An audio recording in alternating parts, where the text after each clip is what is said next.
جو ہیں وہ اللہ کے پسندیدہ لوگ، اللہ کی پسندیدہ جماعت انبیاء و مرسلین، اور ہمارے لیے اللہ نے بغیر حساب کتاب کے جنت کا وعدہ فرمایا ہے۔ تو رضوان آگے سے جواب میں کیا کہے گا، میں سمجھتا ہوں یہ میرے، آپ کے اور سارے ہمارے سامعین و ناظرین کے لیے اس کے اندر اس رشتے کی اہمیت پنہاں ہے۔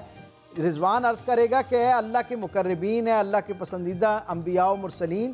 مجھے پروردگار عالم نے جو آپ کہہ رہے ہیں وہ میں اس پر ایمان لایا اور میں اس کی تصدیق کرتا ہوں کہ اللہ نے آپ کو بشارت دے دی، لیکن پروردگار عالم نے میرے ہاتھ میں جو معیار نامہ مقرر کیا ہے وہ یہ ہے کہ اس وقت تک کسی شخص کو جنت میں نہ داخل ہونے دیا جائے جب تک اس کے زوجین کی اس کے حق میں گواہی نہ لے لی جائے،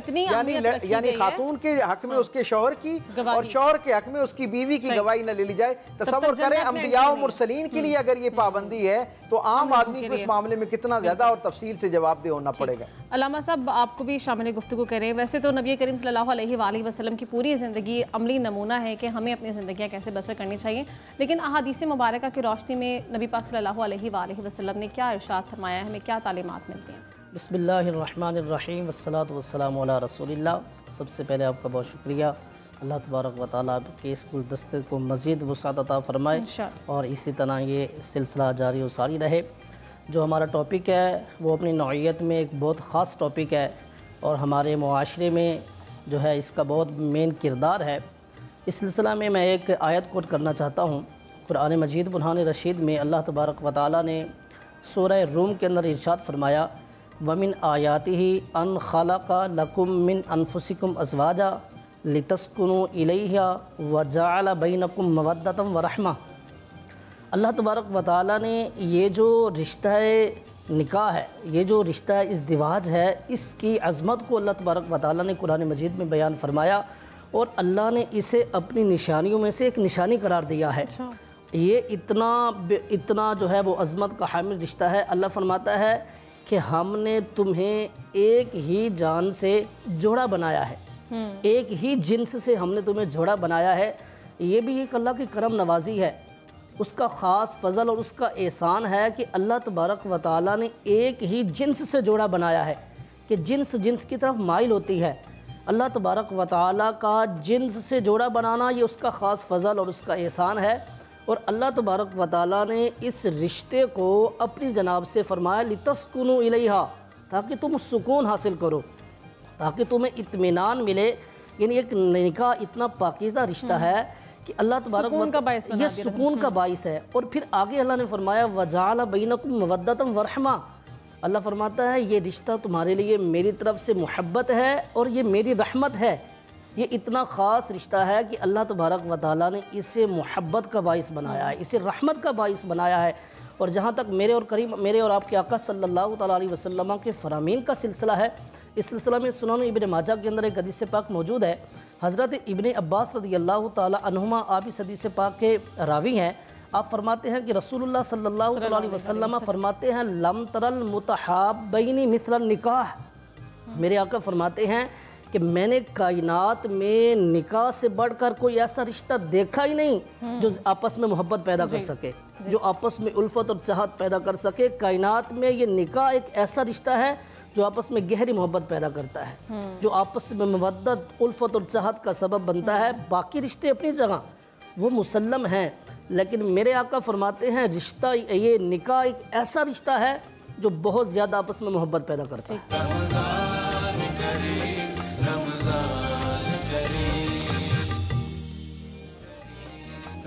ویلکم بیک ناظرین، گفتگو کا سلسلہ آگے کنٹینیو کرتے ہیں۔ ڈاکٹر صاحب ابھی بریک پہ جانے سے پہلے علامہ صاحب نے بڑے اچھے طریقے سے ایکسپلین کیا کہ اللہ تعالیٰ نے ایک جوڑے کو ایک ہی جن سے پیدا کیا اور دونوں کو ایک دوسرے کے باعث سکون بنایا، لیکن بہت ساری ایگزامپلز ہمیں آج کے دور میں معاشرے میں ایسی ملتی ہیں جو کہ میاں بیوی ایک دوسرے کے لیے راحت کا باعث تو بالکل نہیں ہے بلکہ باعث آوازاری بنے رہتے ہیں۔ باقی جو رشتے ہیں، جو دنیا ہے، ان کے ساتھ بڑی خوش مزاجی کے ساتھ ان کا وقت گزرتا ہے، لیکن آپس میں وہ چیز نہیں ہے جو اللہ تعالیٰ نے جس کے لیے رشتہ بنایا ہے۔ تو ان کے لیے کیا بتایا کیا؟ حضرت نوح علیہ السلام جو ہیں جب ان کے پاس اسرائیل آئے اور ان کے ساتھ ایک طویل مکالمہ کیا جو کتب احادیث میں ہمیں تواتر کے ساتھ اس کے اوپر جو ہے وہ کلام ملتا ہے، اس میں آخری جو گفتگو کا حصہ ہے حضرت اسرائیل اور جناب نوح علیہ السلام کے درمیان وہ بڑا دلچسپ ہے۔ انہوں نے کہا کہ اب بعد میں آنے والی جو مخلوق ہے وہ دنیا کی محبت میں گرفتار ہو جائے گی اور اللہ ان پر اپنی ناراضگی کا اظہار 3 طریقوں سے کرے گا، 3 علامات ان کے اندر خبردار کرنے کے لیے ان میں وہ علامات ظاہر کرے گا۔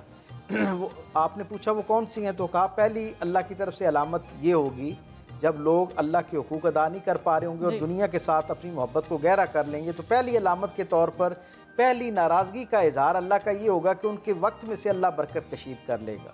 پھر فرمایا دوسری علامت یہ ہوگی کہ ان کے رزق میں سے برکت کشید کر لے گا، اور تیسری بڑی دلچسپ بات کی، کہا تیسری علامت اللہ کی طرف سے یہ ہوگی اپنی ناراضگی کی کہ اللہ ان کے رشتوں میں سے برکت کو نکال لے گا۔ تو جناب نوح علیہ السلام نے اسرائیل سے پوچھا کہ رشتوں میں سے برکت کے نکلنے کا مطلب کیا ہے، تو انہوں نے کہا کہ اللہ نے ہر رشتے کو راحت کا ذریعہ بنایا ہے، یعنی دنیا میں کوئی رشتہ بھی جو ہے اس کی اصل روح یہ ہے کہ وہ راحت کا ذریعہ ہونا چاہیے۔ تو رشتوں میں سے برکت کے نکلنے کا مطلب یہ ہے کہ اللہ کی ناراضگی کا ایک اظہار اس صورت میں بھی ہوگا کہ وہ رشتے جو جتنے زیادہ راحت کا ذریعہ ہونے چاہیے تھے اتنے زیادہ ان کے لیے اذیت کا ذریعہ ہونا شروع ہو جائیں گے۔ آپ یہ دیکھیں،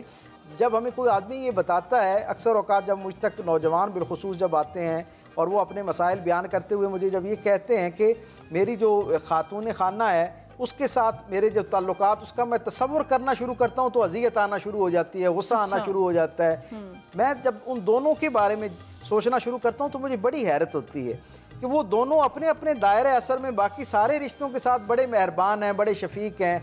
سب کے ساتھ ان کا بڑا خوشگوار تعلق ہے، اپنے اپنے والدین کے ساتھ ہو، دوست احباب کے ساتھ ہو، ورک پلیس پہ جو لوگ ان کے ساتھ کام کرتے ہیں،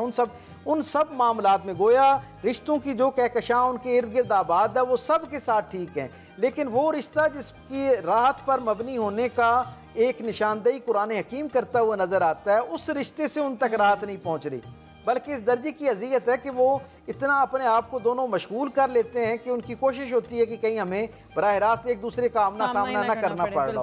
ہو۔ میں یہ سمجھتا ہوں اس کا سبب کیا ہے؟ اب اس کا سبب یہ ہے، ایک تو وہ اللہ کی ناراضگی کا اظہار ہے، میں سمجھتا ہوں اسے سب سے پہلے اس پر استغفار کرنی چاہیے، اور پھر آپ کو اور مجھے یہ بات ذہن نشین کر لینی چاہیے، اللہ کے رسول صلی اللہ علیہ وسلم جنہیں اللہ نے، جن کی ذات کو اللہ نے خیر اور شر میں امتیاز کا استعارہ قرار دیا ہے، وہ حیات کامل رکھنے والی عظیم المرتبت شخصیت سید الصادقین راحت العاشقین سیدنا محمد کریم علیہ تحیت و تسلیم، آپ کی ذات والا صفات، آپ کا قول، آپ کا عمل دنیا بھر کے لیے ہدایت نامہ ہے نا، تو میرے رسول صلی اللہ علیہ وسلم نے وہی میں دھلی زبان سے آپ کو اور مجھے یہ بشارت دی کہ تم میں سب سے بہترین وہ ہے جو اپنے اہل و عیال کے ساتھ اچھا ہے، اور پھر رسول اللہ صلی اللہ علیہ وسلم نے نہ صرف یہ بیان کیا بلکہ اگلے درجے پر فرمایا کہ بے شک میں تم میں سب سے زیادہ اپنے اہل و عیال کے ساتھ اس نے سلوک کرنے والا ہوں۔ اب اہل و عیال کی جتنی آپ کے ارد گرد ایک خوبصورت دنیا آباد ہے، جیسے میں نے سرنامہ کلام میں عرض کیا تھا کہ اس کی بنیاد وہ رشتہ ہے جو دو لوگوں کے درمیان ہے۔ دوسرے لفظوں میں یہ ایک ایسا رشتہ ہے جس کے حقوق اور فرائض کی جو سب سے زیادہ تفصیل جو ہے وہ اللہ رب العزت نے اس کو تشریح کے طور پر بیان کیا، صرف اس لیے تاکہ یہ راحت کا ذریعہ بننے والا رشتہ دو آپس میں ایک دوسرے کے لیے زحمت کا ذریعہ نہ بننا شروع ہو جائے، کوفت کا ذریعہ نہ ہونا شروع ہو جائے۔ آقا کریم صلی اللہ علیہ وسلم نے فرمایا خوش نصیب ہے وہ عورت، اور ایک جگہ روایات میں سرکار ختمی مرتبہ صلی اللہ علیہ وسلم نے فرمایا کہ کامیاب ہوئی وہ عورت کہ جس کا شوہر جب اس کو دیکھے، اور ایک روایت میں اس کے بارے میں تصور کرے تو اس کے چہرے کے اوپر مسکراہٹ آ جائے۔ اب اس کا کیا مطلب ہے؟ کیا آج ہم اپنے دائرۂ اثر میں اس کو سوچیں اپنی ذاتی زندگی میں، کیا ہمارے جو زوجین ہیں جو ہمارے ساتھ زندگی میں شریک سفر شریک حیات جو ہمارے ساتھ ہیں، کیا ان کا تصور ہمارے لیے اس طرح کے خوشگوار احساس کا باعث بنتا ہے؟ اگر بن رہا ہے تو پھر تو یقیناً ہمارا سفر اللہ اور اللہ کے رسول کی رضا کی طرف ہے، اور اگر ہمارے ساتھ زندگی گزارنے والے ہمارے شریک سفر جو ہیں ان کو ہم سے گلا شکوہ اس درجے پر پہنچ گیا ہے کہ ہمارا نام سننا ان کے لیے اذیت کا ذریعہ بن رہا ہے، ہمارا تصور ان کے لیے کوفت کا ذریعہ بن رہا ہے، تو پھر ہمیں اثر نو اپنے مزاج پر، اپنے رویے اور اپنے معاملات اور معمولات پر غور کرنا چاہیے۔ یہ بھی ضروری ہے کہ دنیاوی ضروریات کے علاوہ جو دیگر احساسات ہیں، نفسیاتی کمزوریاں ایک دوسرے کے، ان کو بھی ان کی طرف توجہ ہونی چاہیے۔ اس پہ میں آپ سے بات کروں گی، لیکن پہلے علامہ صاحب آپ کو شامل گفتگو کرنے سب سے پہلے آپ یہ یہاں میں کہتا جاؤں، رسول رحمت صلی اللہ علیہ وسلم کی سب سے زیادہ آغوش تربیت میں رہنے والی ہستی جناب علی کرم اللہ وجہ الکریم فرماتے ہیں کہ زوجین کا جو یہ رشتہ ہے اس کا سب سے بڑا تقاضا یہ ہے کہ وہ دونوں ایک دوسری کی خامیوں کو خوبیوں میں تبدیل کرنے کا ذریعہ بنے، یعنی ان کے لیے ایک دوسرے کے لیے ایسا ماحول اور ایسی سپیس کریٹ کی جائے کہ جس سے وہ بہترین انسان بننے میں ان کے لیے معاون اور مددگار بنے۔ اچھا علامہ صاحب اس چیز پہ رہنمائی فرما دیجئے، کیونکہ زوجین کے حقوق پر بات ہو رہی ہے تو دونوں کے الگ الگ حقوق دین نے کیا بتایا ہے؟ شوہر کے بیوی پر کیا حقوق ہیں اور بیوی کے شوہر پر کیا حقوق ہیں؟ ذرا اس کو ایکسپلین کر دیں۔ جی، اس سلسلہ میں سب سے پہلے اگر آپ ان الفاظ پر غور کریں تو یہ مسئلہ بالکل واضح ہو جاتا ہے۔ حقوق الزوجین، حقوق یہ لفظ جمع ہے حق کی، اور حق وہ ہوتا ہے جو کسی پر واجب ہو جاتا ہے۔ صحیح۔ تو حقوق زوجین کے حوالے سے جو اللہ تبارک و تعالیٰ نے قرآن مجید میں ان کے حقوق کو بیان فرمایا ہے، سورہ النساء اس کی گواہ ہے۔ سورہ طلاق کے اندر اللہ پاک نے حقوق کو بیان فرمایا، سورہ تحریم اٹھا لے، اللہ تبارک و تعالیٰ نے بڑے واضح انداز میں ان کے حقوق کو بیان فرمایا ہے۔ مثال کے طور پر اللہ تبارک و تعالیٰ سورہ النساء کے اندر فرماتا ہے وَعَلَى الْمَوْلُودِ لَهُ رِزْقُهُنَّ وَقِسْوَتُهُنَّ بِالْمَعْرُوفِ۔ اللہ تبارک و تعالیٰ فرماتا ہے کہ جس کا بچہ ہے اس پر اس کے خواتین کا رزق اور اس کے کپڑے لازم ہیں اچھائی کے ساتھ۔ یہ تو یہاں قرآن مجید برہان الرشید جو ہے وہ عورت کے نان و نفقے کا جو ہے وہ باقاعدہ طور پر درس دے رہا ہے کہ جو مرد ہے اس پر اپنے خواتین کے کپڑے بھی لازم ہیں، اس پر جو ہے وہ اس کا رزق بھی لازم ہے۔ قرآن مجید میں دوسرے مقام پر اللہ تبارک و تعالیٰ ارشاد فرماتا ہے وَآتُوا النِّسَاءَ صَدُقَاتِهِنَّ نِحْلًا۔ یہاں حق مہر کا جو ہے ذکر اللہ تبارک و تعالیٰ بیان فرما رہا ہے کہ جو عورت کے حقوق ہیں ان میں سے ایک حق مہر ہے، اور میرے اور آپ کے آقا صلی اللہ تعالیٰ علیہ وسلم نے حدیث پاک کے اندر باقاعدہ طور پر واضح طور پر موجود ہے۔ میرے آقا فرماتے ہیں کہ جو حق کی شرطیں ہیں ان میں سے سب سے اہم جو شرط ہے وہ مہر ہے، کہ مرد جو ہے وہ وقت پر حق مہر ادا کرے۔ اسی طرح میرے اور آپ کے آقا صلی اللہ تعالیٰ علیہ وسلم نے قرآن مجید کے اندر موجود ہے اسکنوہن من حیث سکنتم من وجدکم۔ اللہ تبارک و تعالیٰ فرماتا ہے کہ عورت کے حقوق میں سے ایک حق یہ بھی ہے کہ جہاں تم رہو وہاں پر انہیں بھی ٹھہراؤ، وہاں انہیں اپنے پاس رکھو۔ یہ بھی قرآن مجید عورت کا حق بیان فرما رہا ہے۔ دوسرے مقام پر اللہ تبارک و تعالیٰ سورہ طلاق کے اندر ارشاد فرماتا ہے، سورہ تحریم کے اندر اللہ ارشاد فرماتا ہے یا ایھا الذین آمنوا قوا انفسکم واہلیکم نارا۔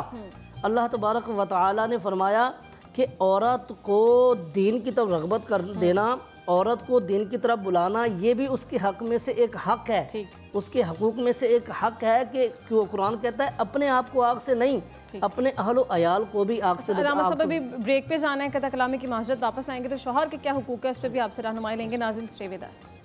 رمضان کریم، رمضان کریم۔ ویلکم بیک ناظرین، گفتگو کا سلسلہ آگے بڑھاتے ہیں۔ علامہ صاحب ایک تو اپنی بات مکمل کر لیجئے، ساتھ ہی بتا دیجئے آپ نے بیوی کے حقوق کے بارے میں بتایا بڑے اچھے طریقے سے، شوہر کے حوالے سے کیا حقوق ہے، اور اگر دونوں اپنے حقوق اس طرح سے فراہم نہیں کر رہے ہیں تو ان کے لیے کیا وعید بتائی گئی ہے، وہ کتنے گناہگار ہو رہے ہیں؟ قرآن مجید برہان رشید فرماتا ہے الرجال قوامون علی النساء بما فضل اللہ بعضهم علی بعض۔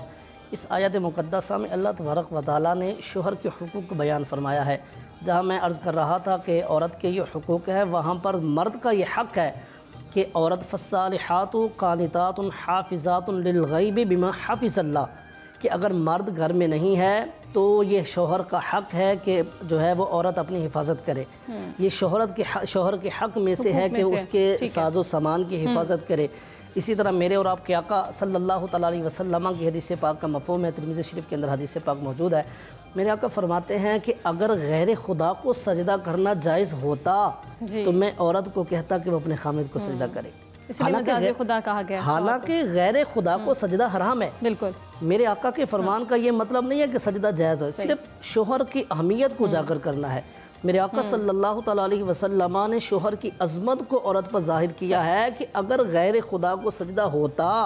تو شوہر کا اتنا حق ہے کہ عورت جو ہے وہ اپنے شوہر کو سجدہ کرتی۔ حدیث پاک کا مفہوم ہے، میرے اور آپ کے آقا صلی اللہ تعالیٰ علیہ وسلم کے حدیث پاک میں موجود ہے۔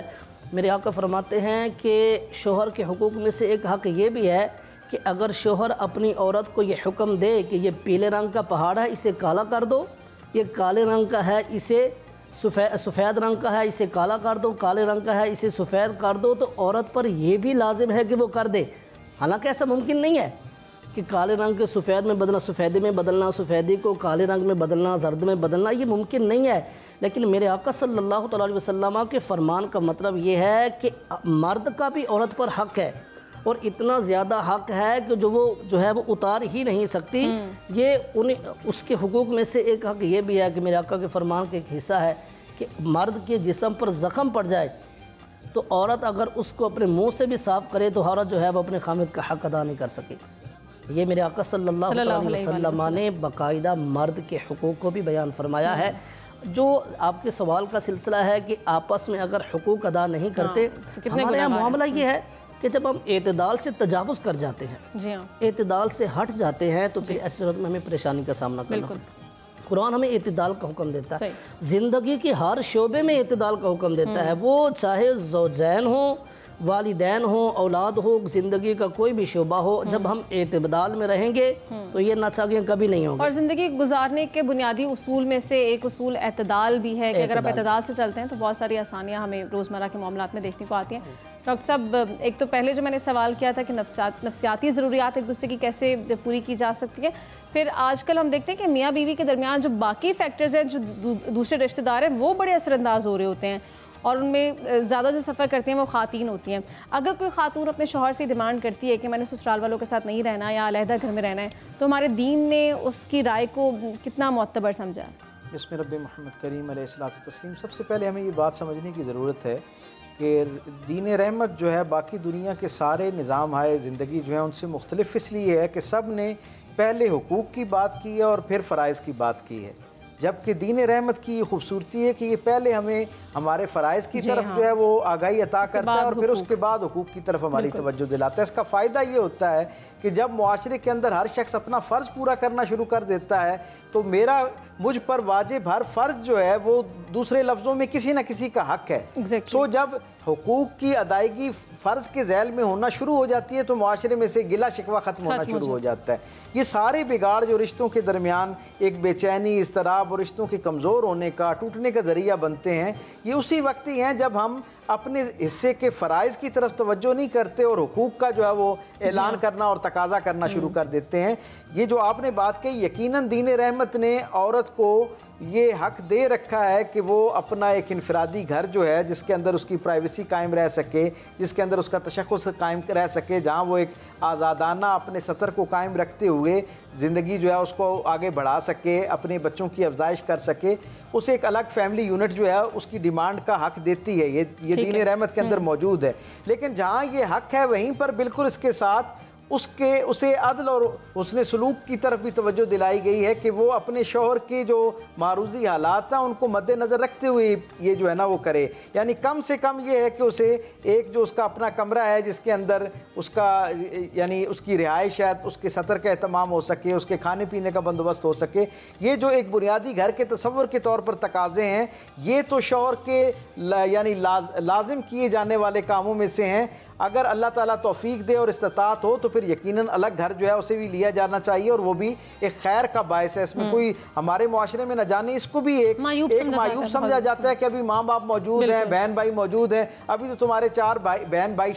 شادی ہونے سے یعنی کہ انتظار میں ہیں اور تم الگ اپنا گھر لے کے چلے گئے ہو۔ میں یہ سمجھتا ہوں کہ معاشرے میں سب کو نکاح کا جو ڈسپلن اور انسٹیٹیوشن ہے اس کو مضبوط کرنے کے لیے اپنا تعاون فراہم کرنا چاہیے، اور یقین مانیں ہمارے روزانہ کے مشاہدے کی یہ بات ہے کہ بہت سارے لوگ یعنی ایک شہر میں نہیں دوسرے شہروں میں بلکہ دوسرے ملکوں میں رہ رہے ہوتے ہیں، لیکن اب ٹیکنالوجی کی بنیاد پر ایک دوسرے کے اس طرح خیر خواہ بھی ہوتے ہیں اور خبرگیر بھی ہوتے ہیں، ایک دوسرے کے حال احوال سے بھی واقف ہوتے ہیں، ان کی مصیبت پریشانی میں یعنی اپنا آپ پیش بھی کرتے ہیں اور ان کی راحت کا ذریعہ بھی بنتے ہیں۔ اور بہت سارے لوگ ایسے ہیں جو ایک گھر میں رہ رہے ہوتے ہیں لیکن ایک دوسرے کے لیے اذیت کا ذریعہ بنے ہوتے ہیں، ایک دوسرے کا انتظار کر رہے ہوتے ہیں کہ کب وہ گھر سے جائے تاکہ گھر میں کچھ راحت آئے، کچھ تھوڑا سکھ کا سانس آئے۔ تو یہ حقیقی معنوں میں نزدیک یا دور رہنا، اکٹھا رہنا یا علیحدہ رہنا یہ بنیادی مسئلہ نہیں ہے۔ میں یہ سمجھتا ہوں کہ بنیادی مسئلہ اپنے اپنے فرائض کی آگاہی ہے، اور میری فرائض سے مراد عرفیت میں جسے ہم ذمہ داری کہتے ہیں، میری ذمہ داری میں یہ بات شامل ہے کہ جب میرے گھر کے اندر ایک نیو بیاتہ بیٹی آتی ہے تو گھر کے فرد کے طور پر، چاہے میں لڑکے کا باپ ہوں، اس کی حیثیت سے اس کا بھائی ہوں، اس کی بہن ہوں، اس کے باقی رشتوں میں کوئی میرا اس کے ساتھ تعلق ہے، جس گھر کے اندر وہ جو نو وارد آ رہی ہے بیٹی ہماری،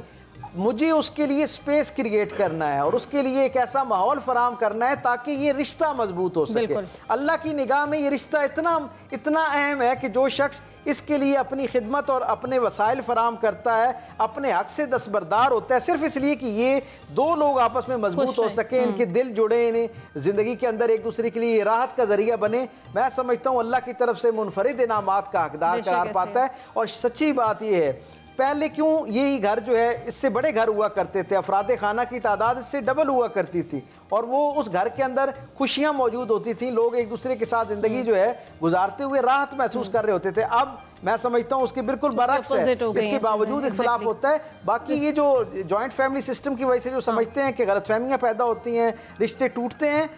بہت ساری ایک بڑی تعداد جو اس وقت نکاح طلاق کے لیے جو کیس جو ہے نا وہ سبمٹ کیے جاتے ہیں یا خلا کے لیے کیے جاتے ہیں، ان لوگوں کی اگر آپ ہسٹری دیکھیں تو اب بڑی تعداد ایسے بچوں کی ہے جو یعنی شادی کے فوراً بعد علیحدہ ہو جاتے ہیں۔ سو اس لیے یہ کوئی کرائیٹیریا نہیں ہے، اصل میں دو لوگوں کو یہ تصور کرنا ہے کہ ہم اللہ کو درمیان میں رکھتے ہوئے، اس کی حاکمیت، اس کی سپرمیسی کو، اس کے عطا کیے ہوئے حقوق اور فرائض کو ذہن میں رکھتے ہوئے ہم نے زندگی کا آغاز کرنا ہے۔ اور میاں بیوی کا رشتہ ہی وہ بنیادی رشتہ ہے جس کی بنیاد پر ایک خوشحال گھرانہ جو ہے تشکیل پا سکتا ہے، اور پھر جب ہر گھرانہ خوشحال ہوگا تو یقینی طور پر ہم ایک بہتر معاشرہ بھی تشکیل دینے میں کامیاب ہو سکیں گے۔ ناظرین، ٹرانسمیشن کا وقت اپنے اختتام کو پہنچ چکا ہے، آپ سے اجازت لیں گے۔